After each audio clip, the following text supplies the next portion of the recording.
अगर आपको equivalent resistance की वैल्यू कैलकुलेट करने में टाइम लगता है तो इस वीडियो में हम आपको छोटा सा ट्रिक बताएंगे जिससे कि आप बिना पेन चलाए कैलकुलेट कर सकते हैं।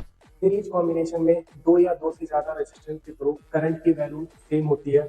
आर इक्विवेलेंट कैलकुलेट करने के लिए सिंपली हम सारे रेजिस्टेंसेज को ऐड करते हैं।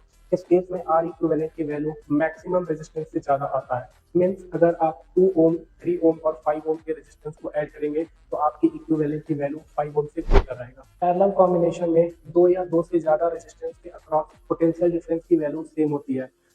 आर इक्विवेलेंट कैलकुलेट करने के लिए बेसिकली सारे रेजिस्टेंस के रेसिप्रोकल को हम ऐड करते हैं। इस केस में आर इक्विवेलेंट की वैल्यू मिनिमम रेजिस्टेंस से कम आती है। मीन्स 2 ओम 3 ओम और 5 ओम का इक्विवेलेंट कैलकुलेट करेंगे तो 2 ओम से कम आएगा। सीरीज कॉम्बिनेशन को हमें याद करने का कोई जरूरत नहीं होता है, वो सिंपली एडिशन होता है।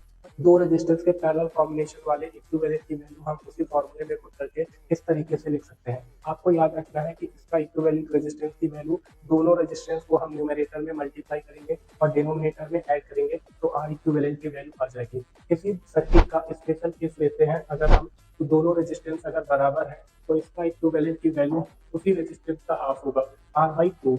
अगर हम दो रेजिस्टेंस ऐसे लेते हैं कि एक का दूसरा डबल है तो आर इक्विवेलेंट की वैल्यू डबल वाले का डिवाइडेड बाई 3 है। मीन्स आपको अप्लाई करना है, अगर 10 ओम और 10 ओम दोनों है तो आर इक्विवेलेंट की वैल्यू 10/2 मीन्स 5 ओम आएगा।